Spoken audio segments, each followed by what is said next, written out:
आज हमारे टॉपिक का नाम है इतिहास।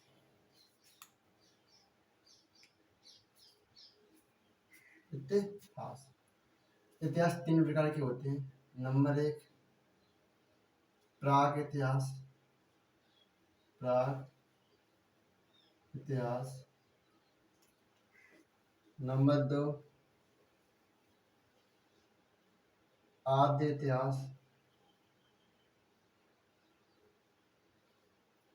नंबर तीन, इतिहास।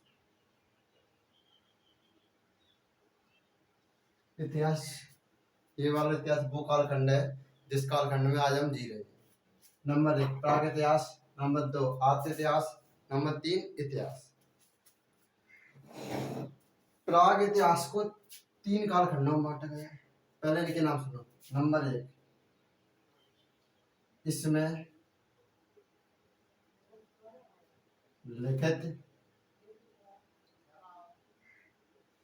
लिखित विवरण नहीं है।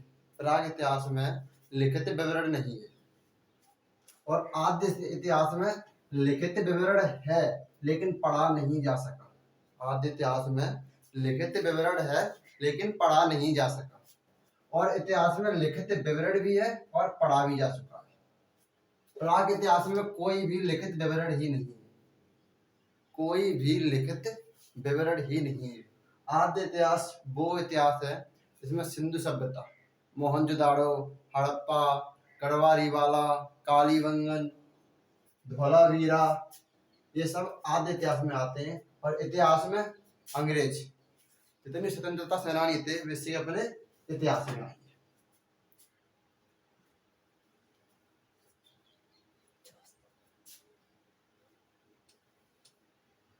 इतिहास में लिखो।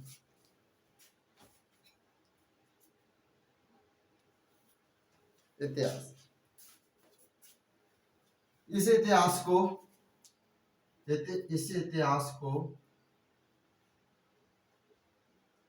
ताम्र युग कहा गया है। इस इतिहास को कांस्य युग कहा गया है। और इस इतिहास को लौह युग कहा गया है।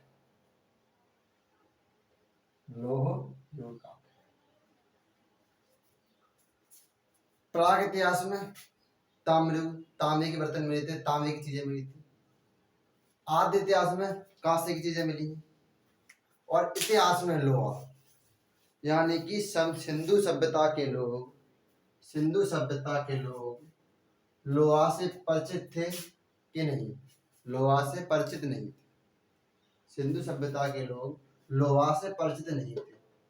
इसलिए परिचित नहीं थे कि सिंधु सभ्यता आद्य इतिहास काल में आती है। और आद्य इतिहास काल में कांस्य युग है। इसमें कांसे के बर्तन, कांसे की मूर्ति, मातृ देवी की मूर्ति, शंकर जी का स्टैचू, ये सब कांसे की चीजें मिली हैं। इसमें भी लोहे का उपयोग नहीं किया जाता। अगर मैं ये क्वेश्चन ये पूछूं कि लोहे का उपयोग प्राग इतिहास में हुआ है कि आद्य इतिहास में हुआ है कि इतिहास में हुआ है, तो लोहे का उपयोग आद्य इतिहास में हुआ है। ना तो प्राग इतिहास में हुआ है, ना आद्य इतिहास में हुआ है, और ना ही इतिहास में हुआ है। अब देखो, इन तीनों कालखंडों में से पहला एक कालखंड को पढ़ूंगा। नंबर एक, प्राग इतिहास। नंबर एक, प्राग इतिहास।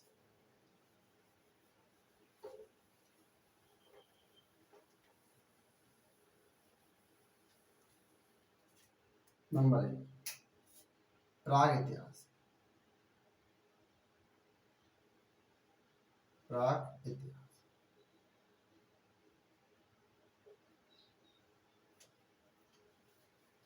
प्राग इतिहास में देखो, नंबर एक, पुरापाषाण काल।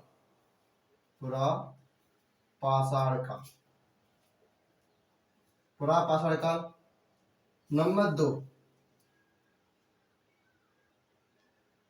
मध्यपाषाण काल। मध्यपाषाण काल। नंबर 3 नवपाषाण काल, नवपाषाण काल, नवपाषाण काल, मध्यपाषाण काल और पुरापाषाण काल।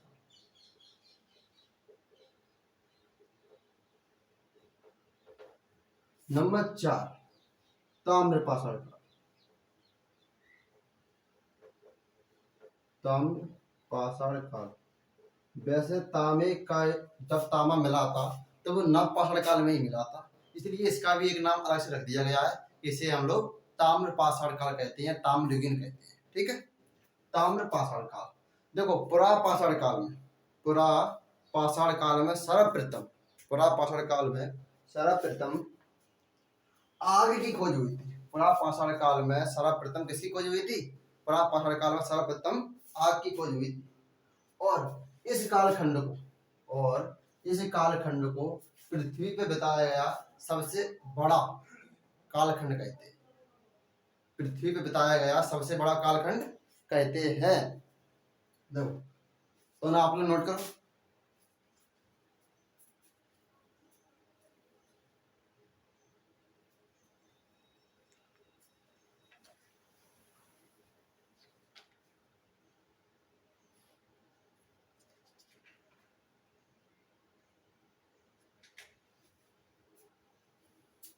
पुरापाषाण काल में आग की खोज हुई थी।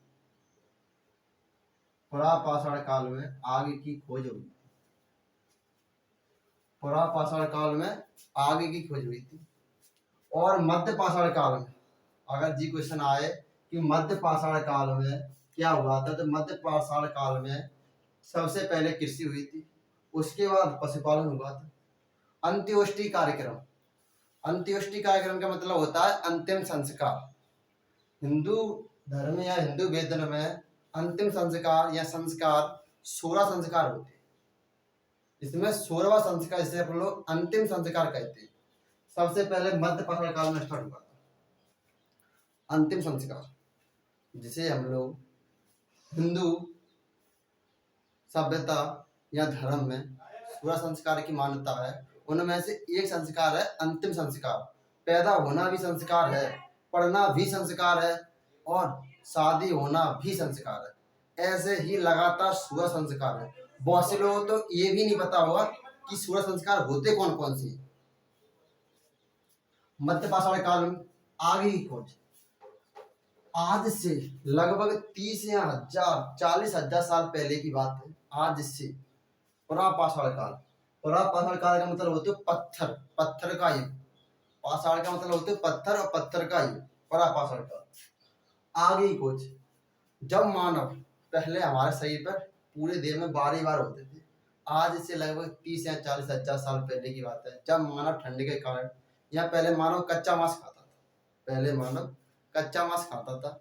और जब आग की खोज हुई, जब आग की खोज हुई तब से वो उसका दिमाग विकसित होने लगा और वो पकाकर मांस खाने लगा। जैसे जैसे हमारा दिमाग विकसित होगा, जैसे जैसे दिन प्रतिदिन, वैसे ही हम युद्ध की तरफ बढ़ते जाएंगे। जब मानव जानता नहीं था कुछ भी, अनविकसित था, तब वे साथ मिलकर रहते थे। कोई भी देश नहीं था, ना भारत, ना पाकिस्तान, ना इंडिया, ना चाइना।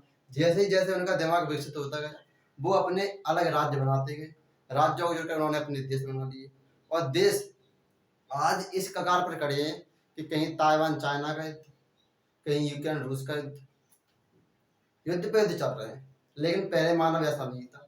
लेकिन जैसे ही उसका विकास हुआ, जैसे ही उसका विकास हुआ, उन्होंने भी आपस में युद्ध कर लिए।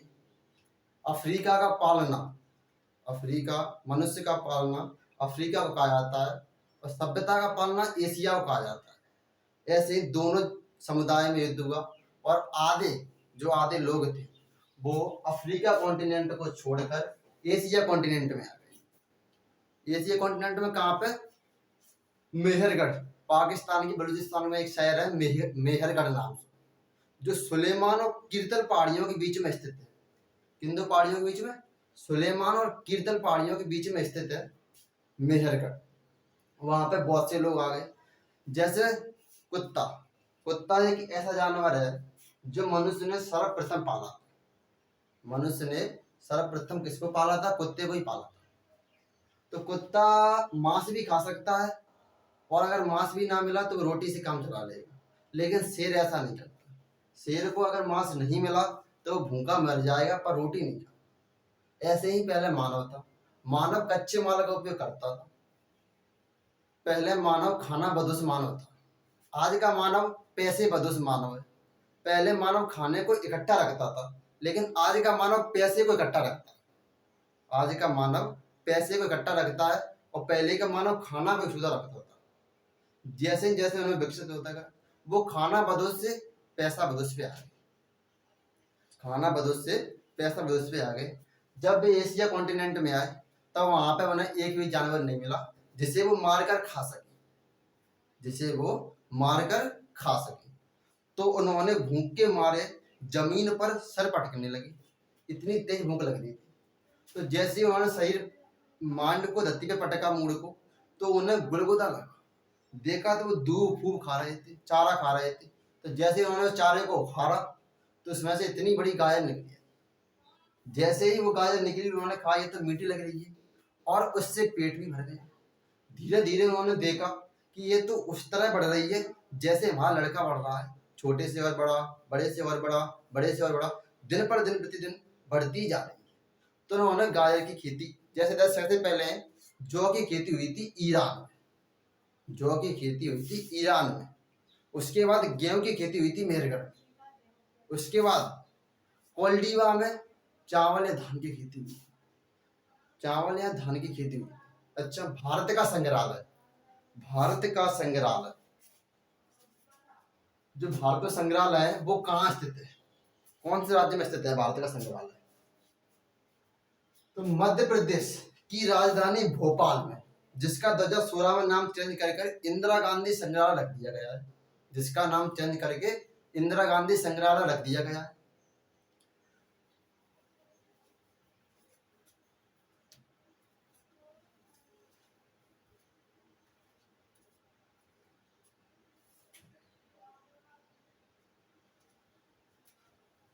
आज के लिए बस इतना ही रहने दो।